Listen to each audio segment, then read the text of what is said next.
Hey, what's up? This is Ray Hawthorne. I'm in a band called North Kingsley, and I'm hanging out with Rob on Front Row Live.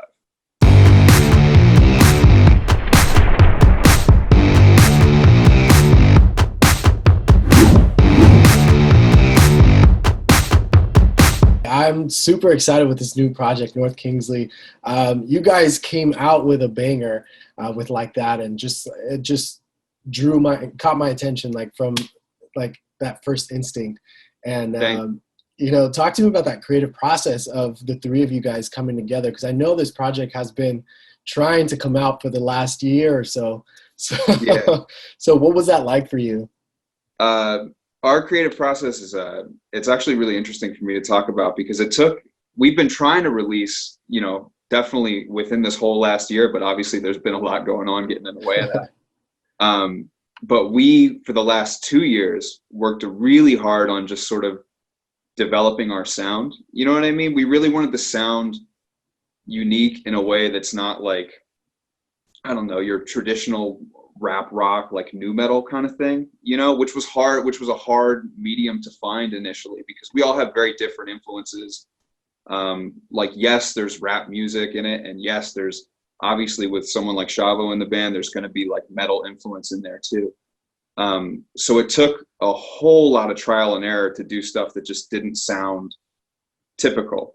And I would say sometime around a year and a half ago, we really found a style, I guess, for us that worked out well. And as with the 3 songs that we just released, at a certain point, each one of those was going to be the first song that we came out with. We loved all of them so much that it really just came down to it was almost even like a month before Like That came out. It was just like, you know what? Like That's going to be the one. Let's just move forward with that one. So I guess in total, the creative process was just a whole lot of trial and error and a whole lot of bouncing ideas off of each other. I mean, I respect both of those guys massively. Saro is like a genius producer.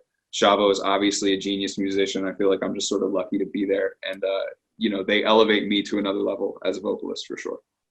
Now, how did you guys discover your sound? What was it about it that made you guys realize, okay, this is what North Kingsley sounds like, or is going to sound like? So there's a couple songs that we did that we haven't released yet. They definitely will be. There's this song called Kids Love Guns, actually, which has a more singing style hook. But there's also this sort of rap thing on there. And initially we were doing a lot of singing and rapping, but that's the kind of stuff that sounded kind of nu metal-y. You know what I mean? Like there would be singing and screaming and rapping and all this kind of stuff. And we'd just be like, it's cool, but we've heard it before. There's something about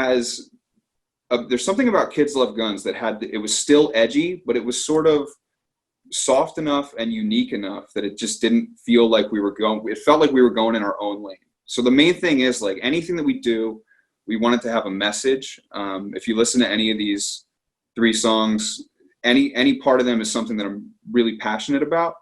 And we continue that going forward. But not only does it need to have a message, it needs to be something that, we kind of just sort of want to bang our heads to, and we want to listen to it a lot, And I wish there was a clearer way to explain how we got there, but it really did feel like just months of us just being so passionate about the music that we were just like, we're gonna make this work. And then eventually it finally happened in a way that we like, and we've got it down to a little bit more of a routine now, but still everything's different. So you and Saro have been working together for a while now. You guys were even in a band together back in the day, right? So you guys are comfortable with each other's kind of techniques and way of working. Once Shavo was in the picture, how did that chemistry between you and Saro kind of change, or how was it impacted? So when Shavo came into the picture, me and Saro had already been working on we had worked on a project a long time ago, but we had recently started working on a new project. And that's when Shavo came into the picture. And we were still kind of figuring out how that new project was going to go, whether we were both just sort of going to play off of each other from a producer angle. But it turned out that it was leaning more towards Saro was going to be the main producer on this, and I'm just going to fall back and do vocal stuff, and we'll help each other with both of those areas as much as we can. When Shavo came in, I'm sure you can imagine that elevated the level of professionalism that we were really looking for. You know, I mean, this guy's got a Grammy, you know what I mean? So like, to me, this is a whole other arena that I'm playing in. So with Shavo coming in, for a while, I just had to I felt like I needed to keep being a better and better and better vocalist, because not only did I feel like I wasn't delivering well enough, but I felt like, and he never said this, I felt like Shavo just really wanted like more from me. You know what I mean? So Shavo will, I've heard him do a couple interviews and be like, you know, me and Saro were working on Logic and stuff like that. And then eventually Ray came in. And that's a really nice way of saying it. Like, I was definitely there writing vocals for like everything that was going on, but it was always just kind of like, oh yeah, that's cool, man. That's cool. You know, we'll see, you know, I want to get this feature here. I want to get this there. And then it was when we did that song though, Kids Love Guns, that I brought up before, that it was just like, I felt this sense of ease from Shavo, where he was like, all right, I guess Ray could do this. you know what I mean? So Kids Like Guns seems to be like the song that kind of pretty much created not necessarily the idea, because it's been going on, but I feel like that's what created the movement to kind of start. That's definitely what propelled our sound, because the song that we made directly after that was Die for the Pick. So, you know, we just released the Die for the Pick music video recently. That was on our first EP. And so within that amount of time, we really figured out, all right, this is kind of what we want to do, and this is how it's going to work. And I even remember Shavo saying to me, I don't remember specifically what song it was that we were working on, but he was like, man, I really like this part and I really like that part. And every time you're doing that, you're doing all this different stuff. And every time you do something like this, I think to myself, like, maybe I don't need a feature from that guy, or maybe I don't need a feature from that guy. And I'm sure you can imagine that was a big weight off my shoulders, where I was like, oh, I felt good, you know?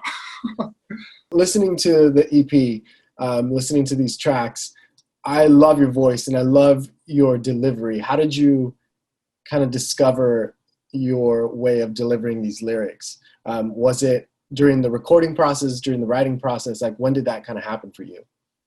So interestingly enough, I never really intended on being a rapper, right? So it's kind of weird for me to think about, but I really did start rapping like as a joke, like 10 years ago. I was always guitar. I was in like hardcore bands. So like, I loved System. I love all kind, like I've been listening to the new Misery Signals album all week. Like, yes. I love all this hardcore stuff, right? I heard you're a Scary Kids fan, which is amazing. Oh, I love Scary Kids. I love it. They before everything locked down, they did this like small tour on the West Coast. Yeah. I went to that and I lost it. It's the best. Scary Kids tattoo right here. Hell yeah. Yeah. So I was always just this, like, I played guitar, I was in hardcore bands, and I would write these like acoustic pop songs, like folk songs and stuff like that too. So I just started rapping like as a joke, and I rapped as a joke for years and years and years. And then eventually one day I just sort of found myself like, you know, I think if I took the way that I'm writing, when I'm writing these sort of like more acoustic, personal, like folk songs that actually have a message in them, and I incorporated that into like a hip hop realm, I could probably have some fun doing this. And it really wasn't until I started working with Saro on this project that eventually became North Kingsley that I really took that. I was like, I'm just going to be serious about what I'm saying, and I want to do that because there's a lot of hip hop that I really love, where there's plenty of people saying really serious things. You know what I mean? And trust me, there's tons that I like too, where it's just sort of nonsense. Like, sometimes you just want to listen to that, right? But I don't know, man. I want to say something. So it was throughout the initial recordings with Saro before Shavo came in, where I swear, man, we would spend hours and hours and hours of me just delivering like one verse over and over again, just listening for these little nuances and things like that. And over these last 2 years, I've definitely gotten a lot more efficient with it and a lot more able to figure out what I want personally from what I'm saying, whether it's like a certain inflection on a certain line or a certain way I want to deliver something. And Shavo definitely came into play with that too, because I'm going to keep referencing this song on Kids Love Guns.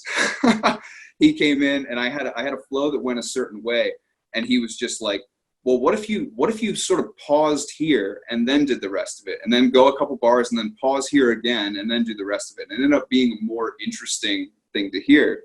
So I think that also played into us just becoming a tighter unit as a band, you know? So definitely I owe it all to those guys for sure. I think the level that they're expecting from me, I felt like I just had to get up to the plate, you know? That pressure really made you like bring out the best in you. Oh yeah. I hope so. You know, people like it so far, so I'm happy. So as far as the lyrics go, because this is kind of socially charged, is that something that at the beginning of North Kingsley, is that something that you guys wanted to kind of focus on, or is this just because of the climate right now, this is something that kind of just naturally happened? And then when that happened, who was the lyricist? Was it you writing these lyrics, or did all three of you come together and write these lyrics?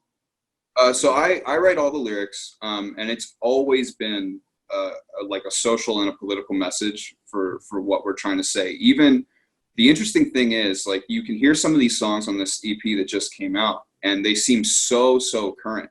But something like Shotguns, I wrote that a long time ago, and it felt like it just got more relevant as time went on. You know, same thing with Die for the Pick, and obviously like that as more of a social message than a political message. But there's so much that's being said. At least I feel. Obviously, I'm biased. I wrote the thing, but like, there's so much that's being said on this EP that I feel like has become more relevant now than when we even wrote them.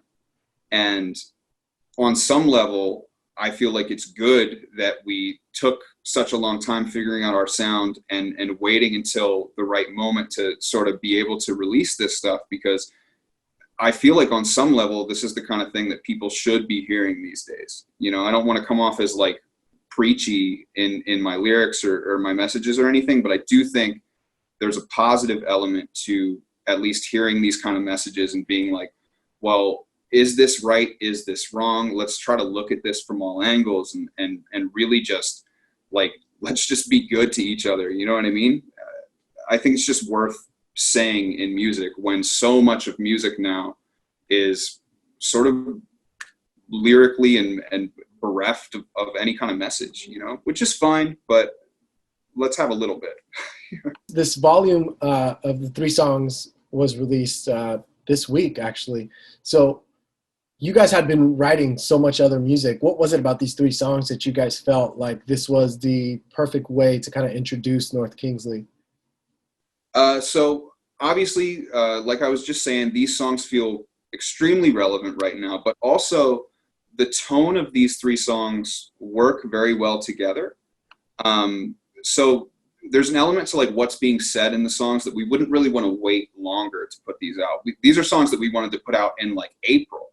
And then obviously to be putting them out in August, it's like, we really don't want to wait any longer to put these out. But they also just sound so good together in the way that those 3 songs play out, that we really wanted to keep them together. And it felt like this really should be the first one. You'll see in coming volumes when they come out, it's like the songs need to be able to blend into one another. They need to sound good together. And they also need to, on some level, have like a similar element with the content and the message. At least that's how I feel about it when I'm suggesting what songs should be structured where. And I'm sure Shavo and Saro are thinking all the same things. We just never like, it's interesting. We don't really discuss the like minutia of it like that. We just sort of have a vibe and we just go with it, you know? What kind of challenges did you guys face during the writing or the collaborative process of getting these songs created? So obviously with Shavo being such like a well-seasoned musician, and me and Saro being, you know, we've made music for all of our lives, but not at the level of him. There's a level of professionalism that he's looking for, and rightfully so. Like I'm glad that he's looking for it.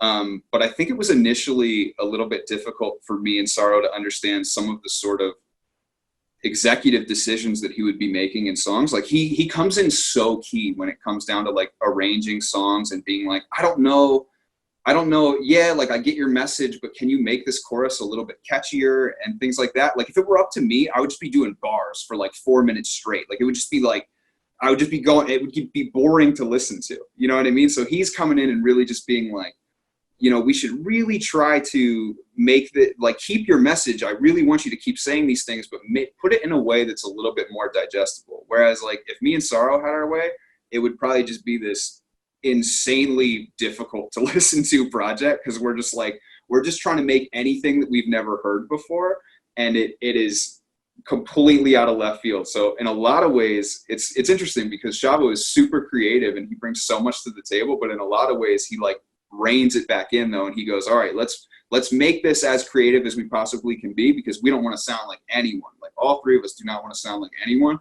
but we also got to rein it in a little bit so we're not sort of scaring people away, you know? That's the initial challenge. We're pretty good at it now, but initially that was a big hill to climb.